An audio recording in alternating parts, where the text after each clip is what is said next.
ଆଇନମାନ୍ୟ ଆନ୍ଦୋଳନର ବିସ୍ତାର ଭାରତରେ। ବର୍ତ୍ତମାନ ପଢିବା ଭାରତରେ ଆଇନ ଅମାନ୍ୟ ଆନ୍ଦୋଳନ ଦମନ ପାଇଁ ସରକାରଙ୍କର ଉଦ୍ୟମ। ଆଇନ ଅମାନ୍ୟ ଆନ୍ଦୋଳନ ଦମନ କରିବା ପାଇଁ ସରକାର ନିରୀହ ଜନତାଙ୍କ ଉପରେ ଗୁଳି ବର୍ଷଣ ଓ ଲାଠି ଚାଳନା କରିଥିଲେ।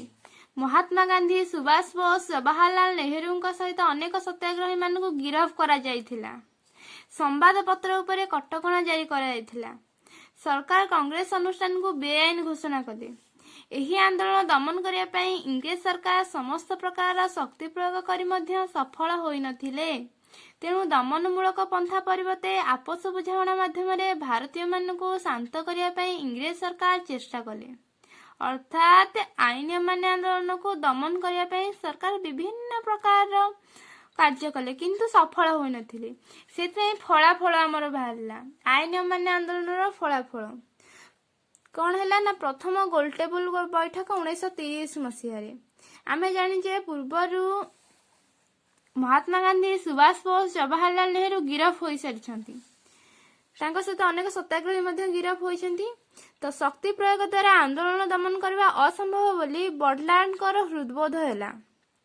ତେଣୁ ଭାରତ ସମସ୍ୟା ସମ୍ବନ୍ଧରେ ଆଲୋଚନା କରିବା ପାଇଁ ବ୍ରିଟିଶ ସରକାର 1930 ମସିହାରେ ପ୍ରଥମ ଗୋଲଟେବୁଲ ବୈଠକ ଡକାଇଲେ, କିନ୍ତୁ ଏଥିରେ କଂଗ୍ରେସ ଯୋଗ ନ ଦେବାରୁ ଏହା ବିଫଳ ହେଲା।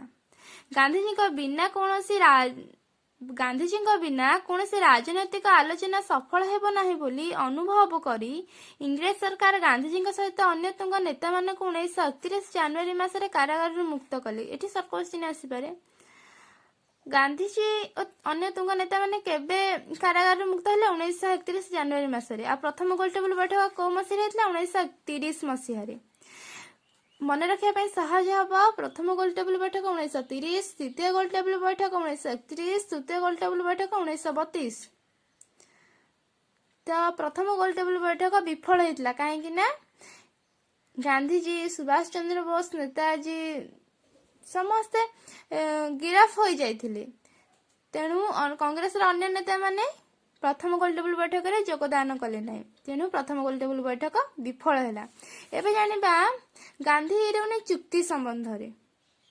ଗାନ୍ଧୀ ଇରେଉଣି ଚୁକ୍ତି କେବେ ସମ୍ପାଦିତ ହୋଇଥିଲା ଏବଂ ଏହାର ଫଳାଫଳ କଣ ଥିଲା? ଏଇଟା ଲଙ୍ଗ କୋଶ୍ଚିନ୍ ପଡିପାରେ, ମନେ ରଖ। 1931 ମସିହା ମାର୍ଚ୍ଚ 5 ତାରିଖରେ ଗାନ୍ଧୀ ଇରେଉଣି ଚୁକ୍ତି ସମ୍ପାଦିତ ହୋଇଥିଲା। ଏହି ଚୁକ୍ତି ଅନୁସାରେ ଇଂରେଜ ସରକାର ଅନେକ ଦମନମୂଳକ ଆଇନ ପ୍ରତ୍ୟାହାର କଲେ ଏବଂ ରାଜନୈତିକ ବନ୍ଦୀମାନଙ୍କୁ ମୁକ୍ତ କରିଥିଲେ। ସରକାରୀ କର୍ମଚାରୀଙ୍କର ବାଜ୍ୟାପ୍ତ ହୋଇଥିବା ସମ୍ପତ୍ତି ଫେରସ୍ତ କଲେ।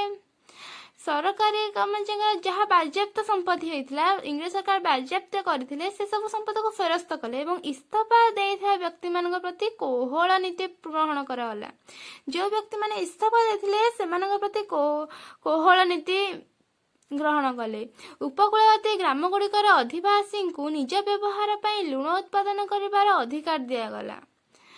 ସମୁଦ୍ର ଉପକୂଳରେ ଯେଉଁ ଗ୍ରାମଗୁଡ଼ିକ ଅଛି, ସେହି ଅଧିବାସୀମାନେ ନିଜ ବ୍ୟବହାର ପାଇଁ ସେମାନେ ଲୁଣ ଉତ୍ପାଦନ କରିପାରିବେ। ଆଗରୁ କଣ ଲୁଣ ଉତ୍ପାଦନ ହେଇପାରିବନି, କେହି ଭାରତୀୟ ମାନେ ଲୁଣ ଉତ୍ପାଦନ କରିପାରିବେ ନାହିଁ, ଏମିତି ନିୟମ ବାହାର କରିଥିଲେ ଇଂରେଜ ସରକାର।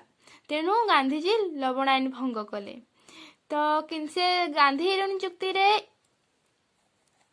ଆମକୁ କଣ ସୁବିଧା ହେଇଥିଲା ନା, ଉପକୂଳବର୍ତ୍ତୀ ଗ୍ରାମ ଗୁଡ଼ିକର ଅଧିବାସୀଙ୍କୁ ନିଜ ବ୍ୟବହାର ପାଇଁ ଲୁଣ ଉତ୍ପାଦନ କରିବାର ଅଧିକାର ମିଳିଥିଲା। ଜାତୀୟ କଂଗ୍ରେସ ଆଇନ ଅମାନ୍ୟ ଆନ୍ଦୋଳନ ସ୍ଥଗିତ ରଖିବା ପାଇଁ ତଥା ଦ୍ୱିତୀୟ ଗୋଲଟେବୁଲ ବୈଠକରେ ଯୋଗ ଦେବା ପାଇଁ ସମ୍ମତି ପ୍ରଦାନ କଲା। ଏସବୁ ଯେତେବେଳେ ସୁବିଧା 3-4ଟି ଆମକୁ ଦେଲେ, ତେଣୁ ଜାତୀୟ କଂଗ୍ରେସ ଆଇନ ଅମାନ୍ୟ ଆନ୍ଦୋଳନକୁ ସ୍ଥଗିତ ରଖିବା ପାଇଁ ରାଜି ହେଲେ ଏବଂ ଦ୍ୱିତୀୟ ଗୋଲଟେବୁଲ ବୈଠକରେ ଯୋଗ ଦେବା ପାଇଁ ମଧ୍ୟ ରାଜି ହେଲେ। ଏବେ ଜାଣିବା ଦ୍ୱିତୀୟ ଗୋଲଟେବୁଲ ବୈଠକ 1931 ମସିହାରେ ମୁଁ କହିଥିଲି ଆଗରୁ ହେଇଥିଲା। ତ ଏ ଦ୍ୱିତୀୟ ଗୋଲଟେବୁଲ ବୈଠକ ସମ୍ପର୍କରେ ଆଲୋଚନା କର ଏବଂ କେଉଁ ଘଟଣା ଗୁଡ଼ିକ ଗାନ୍ଧିଜୀଙ୍କୁ ବ୍ୟଥିତ କରିଥିଲା। ଏଠି କିଛି ଘଟଣା ଅଛି ଯାହାକୁ ଗାନ୍ଧିଜୀଙ୍କୁ ବ୍ୟଥିତ କରିଥିଲା। 1931 ମସିହା ସେପ୍ଟେମ୍ବର 7 ତାରିଖରୁ ଡିସେମ୍ବର 1 ତାରିଖ ପର୍ଯ୍ୟନ୍ତ ଲଣ୍ଡନରେ ଦ୍ୱିତୀୟ ଗୋଲଟେବୁଲ ବୈଠକ ଅନୁଷ୍ଠିତ ହୋଇଥିଲା। କୋଶ୍ଚିନ୍ ଆସିବ, ଦ୍ୱିତୀୟ ଗୋଲଟେବୁଲ ବୈଠକ କେବେ ଅନୁଷ୍ଠିତ ହୋଇଥିଲା ନା 1931 ସେପ୍ଟେମ୍ବର 7 ରୁ ଡିସେମ୍ବର 1। କେଉଁଠାରେ ନା ଲଣ୍ଡନରେ ଦ୍ୱିତୀୟ ଗୋଲଟେବୁଲ ବୈଠକ ଅନୁଷ୍ଠିତ ହୋଇଥିଲା। କଂଗ୍ରେସର ଏକମାତ୍ର ପ୍ରତିନିଧି ଭାବେ ଗାନ୍ଧିଜୀ ଏଥିରେ ଯୋଗଦାନ କରିଥିଲେ। ଅନ୍ୟ କେହି ଯାଇନଥିଲେ, କେବଳ ଗାନ୍ଧିଜୀ ହିଁ କଂଗ୍ରେସ ତରଫରୁ ସେ ଦ୍ୱିତୀୟ ଗୋଲଟେବୁଲ ବୈଠକକୁ ଯାଇଥିଲେ। ଏହି ବୈଠକରେ ଅଧ୍ୟକ୍ଷତା କରିଥିଲେ ଇଂଲଣ୍ଡର ପ୍ରଧାନମନ୍ତ୍ରୀ ରାମସେ ମାକଡୋନାଲ୍ଡ। ଏଇ ନାଁ ଟିକେ ମନେ ରଖ। ଆମର ବହୁତ ଦରକାର ଆସିବ ସେତେବେଳେ କ୍ୱେଶ୍ଚିନ୍ ଆସିପାରେ ଦ୍ୱିତୀୟ ଗୋଲଟେବୁଲ ବୈଠକ ସମୟରେ ଇଂଲଣ୍ଡର ପ୍ରଧାନମନ୍ତ୍ରୀ କିଏ ଥିଲେ? Ramsay McDonald. ଦ୍ୱିତୀୟ ଗୋଲଟେବୁଲ ବୈଠକରେ କିଏ ଏହି ବୈଠକରେ ଅଧ୍ୟକ୍ଷତା କରିଥିଲେ? ନା ଇଂଲଣ୍ଡର ପ୍ରଧାନମନ୍ତ୍ରୀ ରାମସେ ମାକ୍ଡୋନାଲ୍ଡ। ୱିନଷ୍ଟନ୍ ଚର୍ଚ୍ଚିଲ୍ ଗାନ୍ଧିଜୀଙ୍କୁ ଅର୍ଦ୍ଧନଗ୍ନ ଫକୀର ଭାବରେ ଆକ୍ଷେପ କରିଥିଲେ। କିଏ ଗାନ୍ଧିଜୀଙ୍କୁ ଅର୍ଦ୍ଧନଗ୍ନ ଫକୀର ଭାବେ ଆକ୍ଷେପ କରିଥିଲେ? ଯଦି କ୍ୱେଶ୍ଚିନ୍ ଆସିବ ଆନ୍ସର ହେବ ୱିନଷ୍ଟନ୍ ଚର୍ଚ୍ଚିଲ୍। ସମ୍ରାଟ ପଞ୍ଚମ ଜର୍ଜ ଗାନ୍ଧିଜୀଙ୍କୁ ଧମକାଇଥିଲେ। କ'ଣ ଧମକାଇଥିଲେ ସେଟା ବହିରେ ଅଛି, ମୁଁ ଏତେ ବିସ୍ତୃତ କରିକି ଲେଖିନି, କେବଳ ଲେଖିବ ସମ୍ରାଟ ପଞ୍ଚମ ଜର୍ଜ ଗାନ୍ଧିଜୀଙ୍କୁ ଧମକାଇଥିଲେ।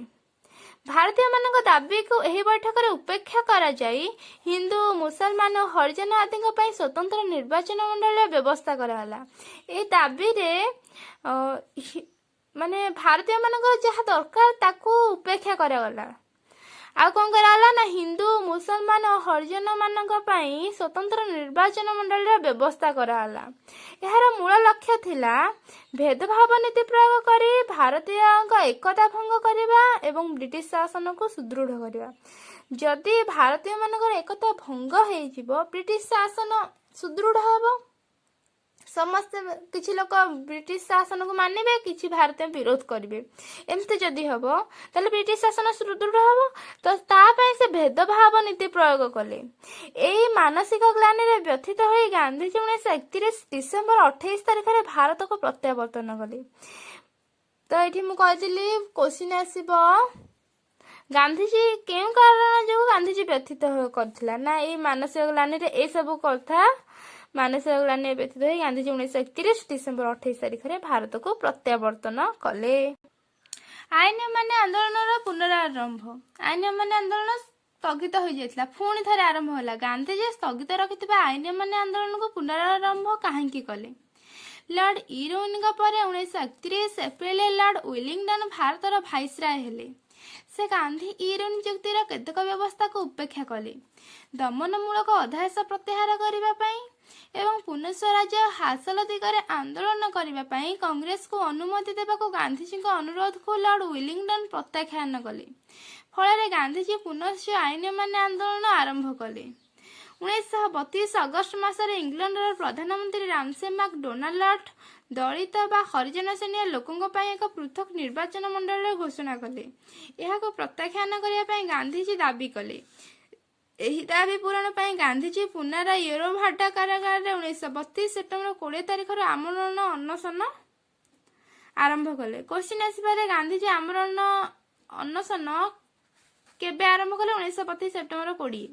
କେଉଁଠାରେ? ପୁନାର ୟେରଭାଟା କାରାଗାରରେ।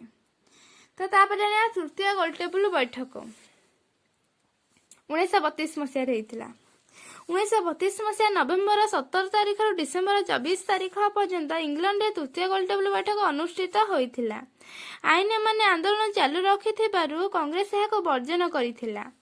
ବୈଠକ ଶେଷରେ ସାଇମନ କମିଶନର ସୁପାରିଶ ଭିତ୍ତିରେ ଭାରତର ଶାସନ ପାଇଁ ପ୍ରସ୍ତୁତ ହୋଇଥିବା ସମ୍ବିଧାନର ରୂପରେଖ ସମ୍ବଳିତ ଶ୍ୱେତପତ୍ର ଆଲୋଚନା ପାଇଁ ବ୍ରିଟିଶ ପାର୍ଲାମେଣ୍ଟକୁ ପଠାଗଲା। 1935 ଅଗଷ୍ଟ 2 ତାରିଖରେ ଏହା ସଂଗୃହୀତ ହୋଇ ଭାରତ ଶାସନ ଆଇନ 1935 ଭାବରେ ନାମିତ ହେଲା। এই 1935 କେମିତି ଆସିଲା ନା ଭାରତ ଶାସନ ଆଇନ 1919ରେ ବହୁତ ଗୋଟେ ତ୍ରୁଟି ଥିଲାଟା ଆମେ ଆଗରୁ ଜାଣିଛେ। 4ଟି କ'ଣ ତ୍ରୁଟି ଥିଲା ତାକୁ ସଂଶୋଧନ କରାଯାଏ ଭାରତ ଶାସନ ଆଇନ 1935 ଗଠନ କରାଗଲା। ବର୍ତ୍ତମାନ ଜାଣିବା ଆଇନ ଅମାନ୍ୟ ଆନ୍ଦୋଳନର ସମାପ୍ତି। ଭାରତରେ ଆଇନ ଅମାନ୍ୟ ଆନ୍ଦୋଳନର ସମାପ୍ତି କିପରି ହୋଇଥିଲା? ଆଇନ ଅମାନ୍ୟ ଆନ୍ଦୋଳନର ସମାପ୍ତି 1933 ମେ ମାସରେ ହରିଜନ ସମସ୍ୟା ଉପରେ ଧ୍ୟାନ ଦେବା ପାଇଁ ଏବଂ ନିଜର ସହଯୋଗୀମାନଙ୍କର ମନର ଶୁଦ୍ଧିକରଣ ପାଇଁ ଗାନ୍ଧିଜୀ 21 ଦିନିଆ ଅନଶନ ଘୋଷଣା କଲେ।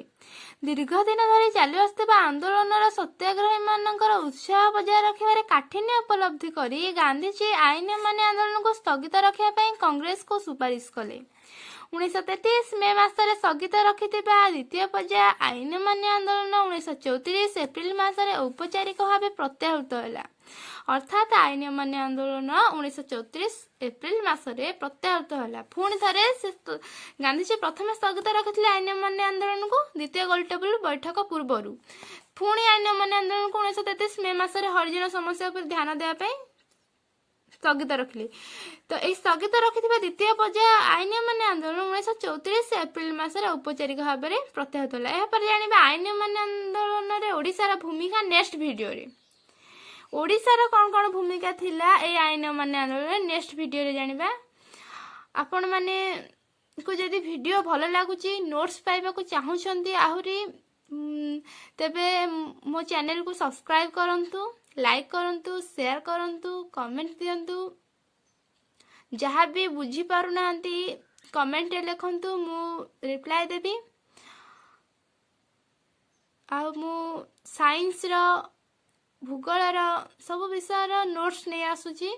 मु फेब्रुआरी 1 तारिख रे फेब्रुआरी मासरू मु भूगोल रो वीडियो डाउनलोड करबी, ए वीडियो अपलोड करबी यूट्यूब रे। तो ता पूर्वर मु चाहूँ मो सब्सक्राइबर पढ़ंतु, आपण माने ही मते सहायता करि परिबे। जदि आपण को वीडियो भल लागुची नोट्स पाया ପାଇଁ चाहूछंती सब विषय तो ए चैनल को सब्सक्राइब करंतु, शेयर करंतु। Thank you.